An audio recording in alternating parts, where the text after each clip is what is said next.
Bagaimana cara bisnis yang cocok untuk pemula? Tidak ada kata terlambat untuk memulai bisnis, bahkan jika kamu sudah tidak muda atau baru berhasil mengumpulkan modal setelah bekerja bertahun-tahun, kamu masih sangat mungkin memulai usaha sendiri. Yang terpenting adalah terus memiliki semangat belajar dan jangan cepat menyerah. Kesempatan kali ini kita akan membahas cara memulai bisnis yang cocok untuk pemula. Tidaknya ada 12 cara yang bisa kita lakukan untuk membangun bisnis yang mapan dan sukses.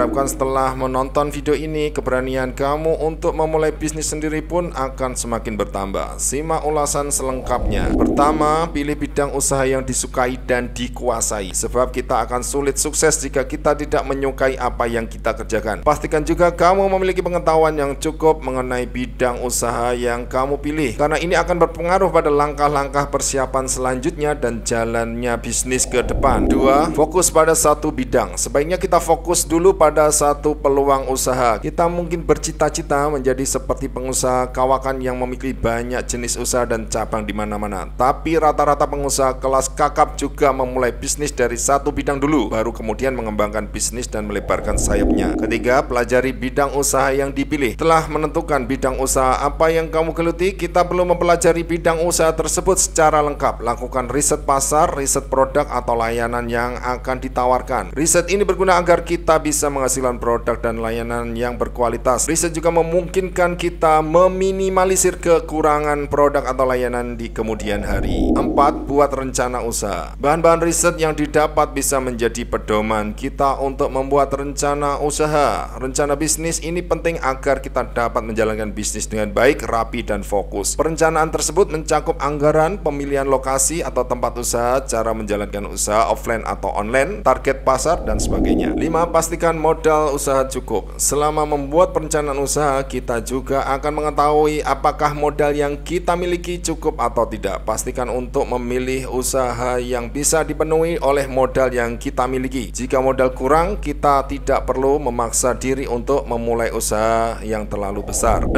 Memperkuat modal jaringan dan relasi. Dengan jaringan dan relasi yang tepat, kita bisa diuntungkan, misalnya dengan mendapatkan harga bahan baku yang berkualitas lebih murah dan lebih mudah melakukan distribusi ke daerah tertentu dan sebagainya. 7. Identifikasi keunggulan dan keunikan produk. Perencanaan usaha kita juga perlu mengidentifikasi keunggulan dan keunikan produk atau layanan kita. Keunggulan dan keunikan inilah yang akan ditonjolkan dalam promosi dan pemasaran kita nantinya. 8. Susun strategi promosi yang efektif. Promosi diperlukan agar produk dan layanan kita dikenal oleh sebanyak mungkin orang, sehingga kita bisa menemukan pelanggan potensial. Pilih kanal promosi yang sesuai dengan target pasar dan segmentasi yang sudah ditentukan pada perencanaan bisnis. Untuk optimasi digital marketing, kamu bisa pelajari selengkapnya di kelas digital marketing Juragan Online. Info lengkap klik link bio Instagram kami wirausahamedia.id. Ke-9, utamakan kredibilitas dan brand image. Kredibilitas dan brand image ini penting untuk membangun serta meningkatkan kepercayaan konsumen terhadap produk dan layanan kita, sehingga mereka bersedia terus menggunakan produk dan layanan tersebut. 10. Membangun relasi yang baik dengan konsumen. Perlakukan konsumen bukan hanya sebagai pembeli yang memberikan uang untuk mendapatkan produk atau layanan kita, tetapi juga sebagai mitra yang kebutuhannya wajib kita penuhi. Jika relasi yang baik sudah terbangun, konsumen akan cenderung loyal dan terus menggunakan produk dan layanan dari perusahaan kita. 11. Atur keuangan agar efisien. Selama menjalankan bisnis, jangan lupa untuk mengatur keuangan dengan cermat agar tidak menimbulkan kerugian. Hal ini bisa dilakukan dengan upaya menghemat biaya operasional dan menginvestasikan keuntungan yang didapat pada hal-hal yang mendukung jalannya usaha. 12. Lakukan evaluasi. Hal terakhir yang penting dilakukan dalam bisnis adalah senantiasa mengevaluasi usaha. Identifikasi penyebab jika ada kekurangan dan keluhan terkait produk dan layanan kita, kemudian lakukan perbaikan. Demikian 12 cara memilih bisnis yang cocok untuk pemula. Semoga bermanfaat. Ayo berani jadi juragan online.